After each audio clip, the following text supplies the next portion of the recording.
Hello guys, my name is Bloodcar1, bringing you guys our week 8 team builder for season 1 of the GPL. This week we're taking on BluBird and the Cretan Articunos in our final divisional matchup. We're both 6-1 and on top of the division. We're ahead by about 9 differential I think, so that's pretty good, but pulling out the win here will put us in a pretty good spot. So yeah, let's dive right into it. So first off, we're bringing the Ferrothorn, bring Stealth Rocks and Leech Sheets, obviously. Rocks is just pretty good against it for the Tornadus, mainly. Thunderous Tyrion, I mean. Leech Sheet is there for just some recovery. Choppleberry we are running, since he has Kartana, and I'm expecting Fightinium Z on it. And we can take Fightinium Z, Sacred Sword, and then hit it back with an Hidden Power Fire.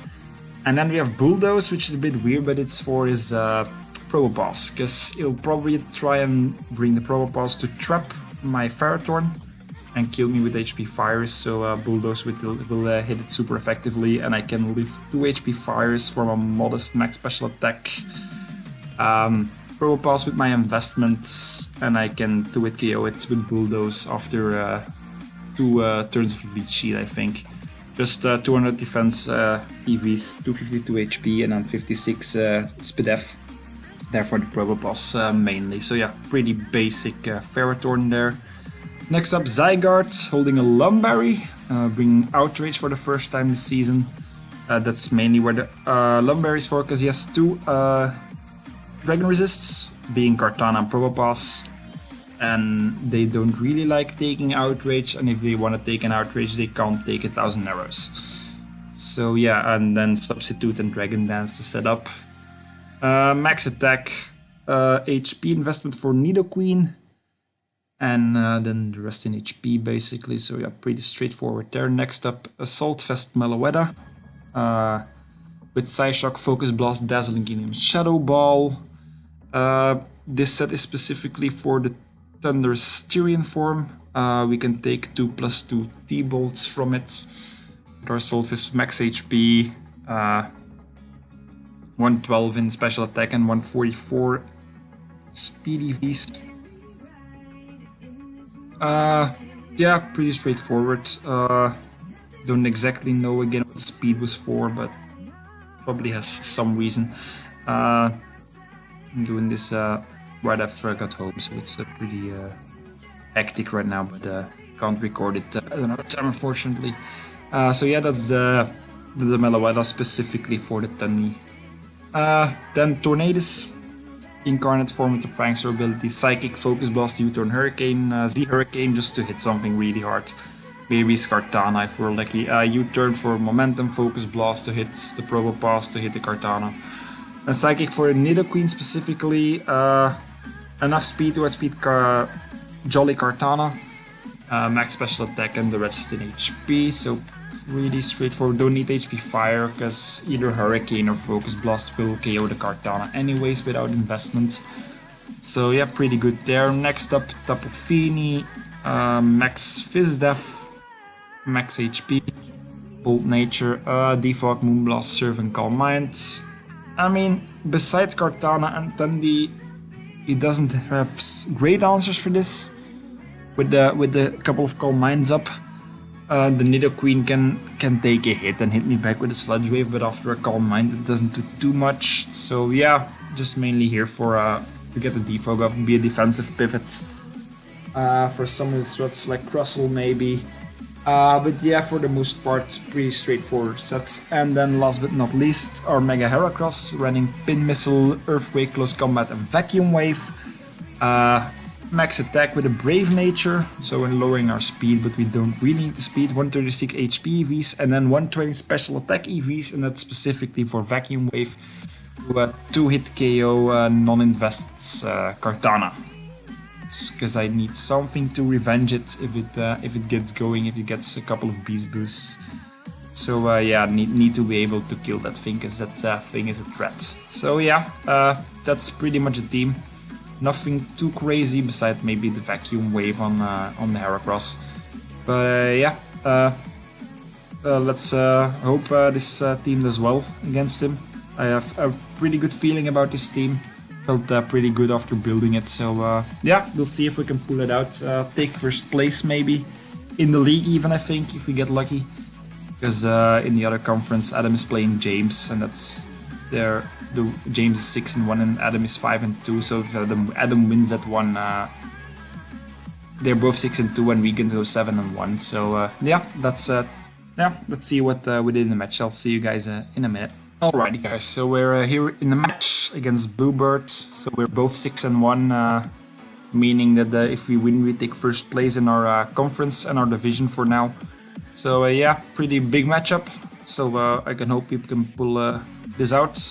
He's bringing Kartana, Thunderous Tyrian form, the Altaria, which I didn't expect, the Nidoqueen, which is a huge threat, Crawdaunt, and then the Slowking. No Mega Sableye, which is good. I fear that thing quite a bit. No Probopass, so we can't trap my Ferrothorn. Yeah, Crawdaunt shouldn't be able to do too much since I have Tapu Fini. But yeah, main threats are the Kartana and the Tundi, and then the Nidoqueen, of course. Hopefully the Nido is defensive, so it won't be that much of an offensive issue, I guess. But yeah, let's get into the match. So he leads Thunderous, as I lead Tornadus, so this, yeah, is a pretty shitty lead.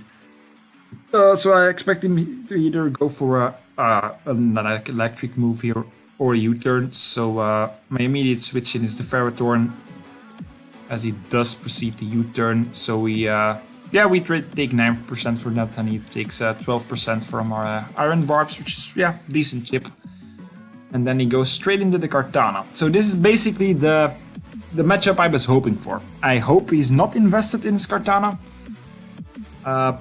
Yeah, so if he's not invested, we can take a Z, Titanium Z, and blow him back with an HP Fire. So we're just gonna click HP Fire, and you can just go for a regular Sacred Sword. We take that.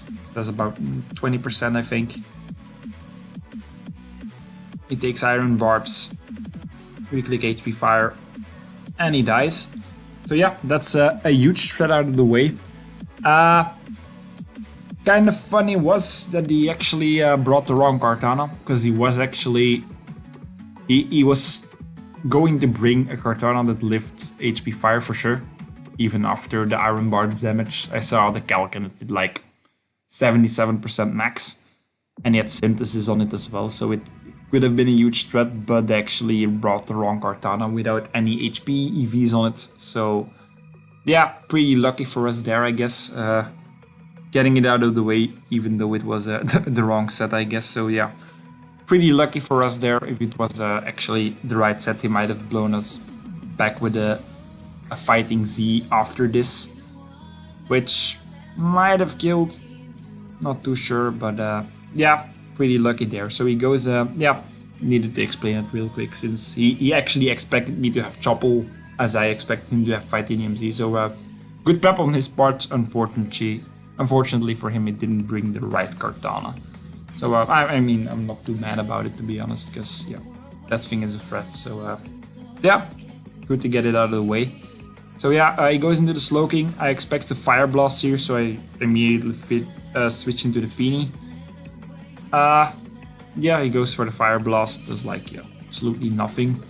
And right here, I think I just go for a Moonblast to see, yeah, for some damage. I thought he was going to switch, but I mean, getting some chip off, and he goes for Psychic. So I mean, it does some damage, but it's pretty defensive. I think so. I go for a Calm Mind, which is pretty free here. I have my lefties, so he goes for a Slack Off. Yeah, so I get a free Calm Mind actually. As I go for another one, he has Psychic, so I don't expect him to have Psy Shock. And then here he goes for the Icy Wind, which is pretty interesting, lowering my speed. Probably so his Nidoqueen can outspeed me. As I go for a Moonblast here to see how much it does. It does 46, so I need one more Calm Mind to 2-hit KO it, I guess. So yeah, gonna click Calm Mind here again. We're in a pretty good spot with our Fini sitting at +3/+3, even though we have a -1 speed. As he goes to our Slack Off, so we get the +3, and now we can easily 2-hit KO this thing.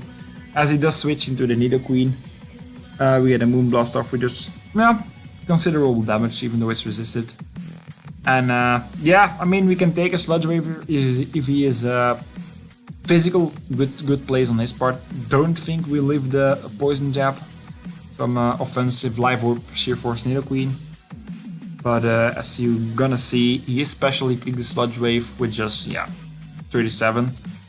So alright, and we click Surf, and the Nidoqueen is down, which was also a huge threat. So two of his the three biggest threats to my team are gone in the Nidoqueen and the Kartana, because I didn't really have that many switch-ins for Nidoqueen, to be honest. Because, I mean, that thing, it's like a truck, and he could basically run Ice Beam, Flamethrower, and Dual Stab to hit everything on my team for basically super effective damage besides Heracross, I think. And Meloetta. Meloetta was a decent switch-in if it was special, but I didn't need it, so that's good there. Getting the kill and yeah, getting rid of the Nidoqueen. So we are in a pretty good spot now. 6-4 up. As he goes into the Thundurus. I mean, I can take a T-Bolt, so he goes for a T-Bolt as I go for a Moonblast. And I think, according to my cal, it was Assault Vested, because I don't think... I mean, I'm not invested, so might not have been Assault Vested, but it would make sense to have an AV Tundi here. I mean, I only did 60%, that's at, yeah, +3. So, basically, right here I get the special attack drop, which I didn't immediately notice. But I mean, at -1 he might still have killed me with T-Bolt, so I'm gonna switch here into my Ferrothorn. As he makes a good play and goes for the U-turn. But we get some chip on the Tundi, some more chip. So if I manage to get Stealth Rocks up at some point, the Tundi is down. But he goes into Slowking. Right here I'm like, I mean, I could go into Feeny, but it can't take 2 hits from the Slowking and it's at full, so I'm just gonna let my Ferrothorn go down to the Fire Blast here, and that gives me a free switch into my Mega Heracross. And right here another, yeah, let's call it a mistake on his part.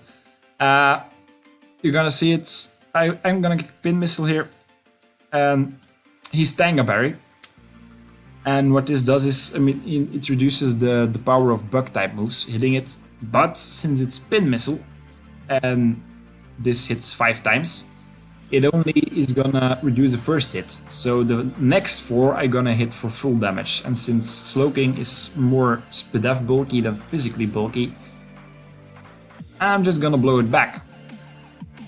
Which he didn't expect, because there is Calcs or something different, which is a bit... It's probably a bit weird with the reducing Berry on Pin Missile, reducing probably the entire damage instead of just the first hits. So maybe a little miscalc there, or a little issue with the calc, I guess.